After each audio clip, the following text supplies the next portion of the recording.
آج کی اس ویڈیو میں دیوبندیوں کے اس ڈیجیٹل مفتی امتیاز پناہوی کی اپنے یوٹیوب چینل پر شیئر کردہ ان دونوں پوسٹ میں انہوں نے جو جہالت و مکاری کے نمونے دکھائے ہیں اسی کا جائزہ لے کر ان کا جواب دینے والا ہوں۔ تو اگر آپ تیار ہیں تو ویڈیو کو بنا اسکپ کیے لاسٹ تک ضرور دیکھیں۔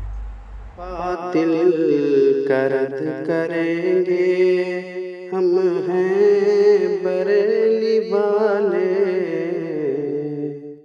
سب سے پہلے سامعین و ناظرین امتیاز وہابی کے یوٹیوب چینل پر شیئر کی گئی اس پوسٹ کو دیکھیں۔ اس پر لکھا ہوا ہے یزید کے لیے ایصال ثواب۔ بڑا سوال، جب بریلوی اعلیٰ حضرت کے لیے ایصال ثواب جائز ہے تو یزید کے لیے کیوں نہیں؟ کیونکہ بریلوی مذہب کے مطابق یزید کا کفر قطعی نہیں۔ سامعین، ان دیوبندیوں وہابیوں کی پیدائشی عادت ہے کہ یہ لوگ پہلے تو گند پھیلاتے ہیں اپنی جہالت کے، اور جب اس پر گرفت کر دیجئے تو پھر یہ لوگ حفوات بکنا شروع کر دیتے ہیں، بکواسات کرنے لگتے ہیں۔ مثلا دیوبندیوں کے گھر کی اس کتاب فتاوی محمودیہ جلد 4 کے صفحہ نمبر 79 پر دیکھیں، عنوان میں لکھا ہے یزید کو ایصال ثواب، اور سوال کیا گیا ہے کہ کیا یزید کی روح کو ایصال ثواب درست ہے؟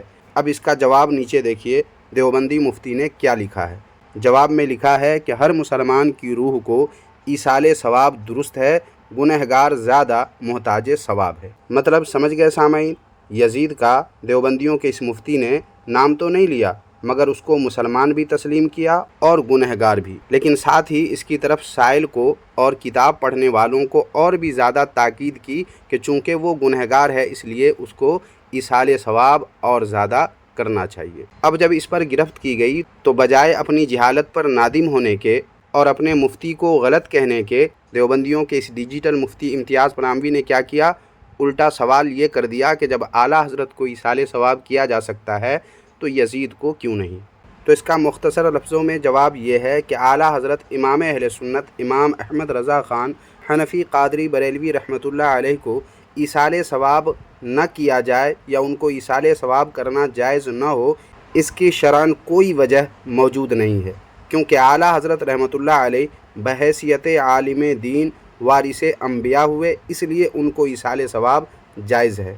لیکن یزید پلید چونکہ حضور سرور کونین صلی اللہ علیہ وآلہ وسلم کے لاڈلے نواسے حضرت سیدنا امام حسین رضی اللہ تعالی عنہ پر ظلم و زیادتی اور ان کے قتل کی تمام تر ذمہ داری یزید پلید پر عائد ہوتی ہے، اور اس کے یزید کے بے ایمان ہونے میں کوئی شبہ نہیں ہے، اس لیے اس کو ایصال ثواب جائز نہیں ہے۔ اور یہ جو ابھی میں نے باتیں کہی ہیں وہ میں نے اپنی طرف سے نہیں کہی ہیں، بلکہ قاسم نانوتوی کی اس کتاب شہادت امام حسین و کردار یزید کے صفحہ نمبر 12 پر لکھا ہوا ہے، وہی میں نے بتایا ہے۔ دیکھیں مذکورہ صفحہ پر صاف لکھا ہوا ہے ایک سوال کے جواب میں کہ واقعہ کربلا کی تمام تر ذمہ داری یزید پر عائد ہوتی ہے۔ وہ اگرچہ اس واقعہ کے وقت ظاہر میں کربلا سے بہت دور تھا، مگر حقیقت میں وہ اسی قدر نزدیک تھا، کیونکہ کوئی کام اس کی رائے کے بغیر نہیں ہو رہا تھا۔ کربلا کے میدان میں جو کچھ بھی ہوا ان میں سے کوئی بھی کام اس کی رائے کے بغیر نہیں ہو رہا تھا۔ امام حسین رضی اللہ تعالی عنہ جیسی عظیم شخصیت پر ہاتھ ڈالنا کسی فوجی افسر یا کسی صوبہ کے گورنر کا ذاتی فعل نہیں ہو سکتا۔ اور نیچے دیکھیں سامعین، لکھا ہوا ہے کہ حق بات یہ ہے کہ امام حسین کے قتل پر یزید کا راضی ہونا اور پھر اس پر خوشی کا اظہار کرنا اور نبی کے گھرانے کو رسوا کرنا اگرچہ لفظوں کے اعتبار اخبار احاد ہیں، مگر معنی کے روح سے متواتر ہیں۔ پس ہمیں اس کے یعنی یزید کے بے ایمان ہونے میں کوئی شبہ نہیں ہے، اس لیے ہم کہتے ہیں کہ خدا کی لعنت ہو یزید پر اور اس کے امداد کرنے والوں پر، چاہے امداد مشورہ سے کریں اور چاہے اسلحہ سے اس کی امداد کریں۔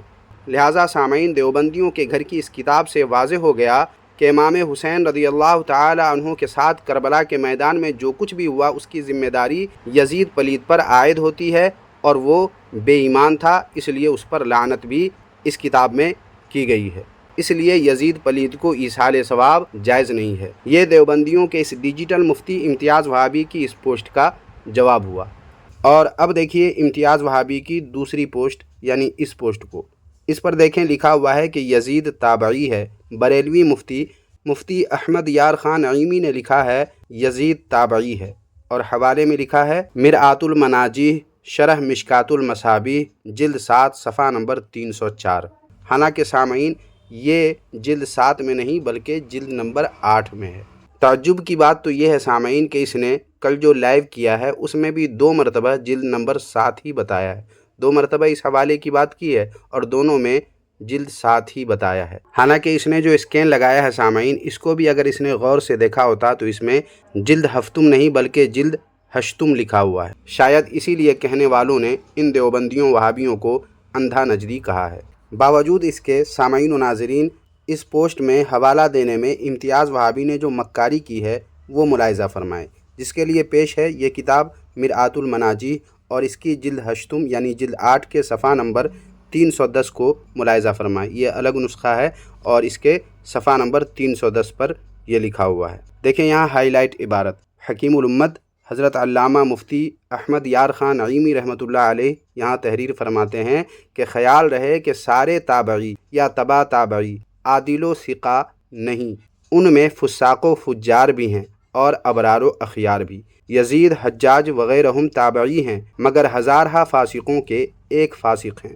تو سامعین آپ نے غور کیا، حکیم الامت حضرت علامہ مفتی احمد یار خان نعیمی رحمۃ اللہ علیہ نے اپنی اس کتاب میں براہ راست یزید کو تابعی نہیں لکھا ہے یا یزید پلید کی شان بیان نہیں کی ہے انہوں نے، بلکہ ضمناً اور فساق و فجار کی مثال میں یزید پلید کا ذکر کیا ہے، وہ بھی اس طرح کہ ہزارہا فاسقوں کے ایک فاسق۔ مطلب یہ کہ اس عبارت سے کسی کے بھی دل میں یزید پلید کی محبت پیدا نہیں ہوگی بلکہ نفرت ہی نفرت پیدا ہوگی کہ اتنا بہترین زمانہ پانے کے باوجود ہزارہا فاسقوں کا ایک فاسق بنا یہ یزید پلید۔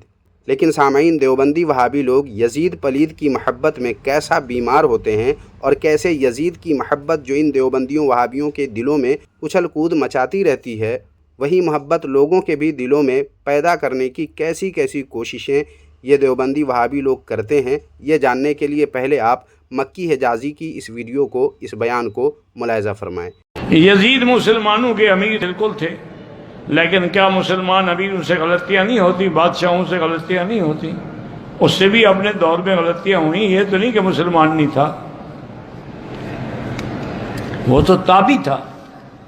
حضرت معاویہ صحابی تھے، وہ صحابی کا بیٹا ہے، انہوں نے صحابی کی زیارت کی ہے، ان کے ہاتھ پہ بیعت کی ہے، وہ تو تابعی ہے۔ اور تابعی کو حضور نے فرمایا خیر القرون قرنی ثم الذین یلونہم ثم الذین یلونہم، لیکن چونکہ اس کے دور میں ایسے ایسے حالات پیدا ہوئے ہیں، اس لیے علماء حق کہتے ہیں کہ آپ اپنی زبانوں کو بند رکھیں، نہ لعنت بھیجیں نہ اس کی برات کریں، اللہ پر چھوڑ دیں۔ سامعین و ناظرین، اس موضوع پر ابھی اور بھی کئی سارے حوالے پیش کرنے تھے مگر آج وقت کی قلت کی وجہ سے آج کی اس ویڈیو میں بس اتنا ہی، لیکن انشاءاللہ تعالی اگلی ویڈیو میں امتیاز وہابی نے لائیو ویڈیو میں جن جن حوالوں سے بات کی ہے اس کا جائزہ لے کر اس کا جواب اگلی ویڈیو میں انشاءاللہ تعالی دیا جائے گا۔ جواب تو اسی میں دینا تھا مگر وقت کی قلت کی وجہ سے بس اتنا ہی آج کی اس ویڈیو میں۔ تو سامعین آج کی اس ویڈیو پر اگر آپ کچھ کہنا چاہیں تو کمنٹ باکس میں ضرور لکھیں، مگر ویڈیو کو لائک، ہائپ اور اپنے دوستوں میں شیئر ضرور کر دیں۔ شکریہ، جزاک اللہ خیرہ۔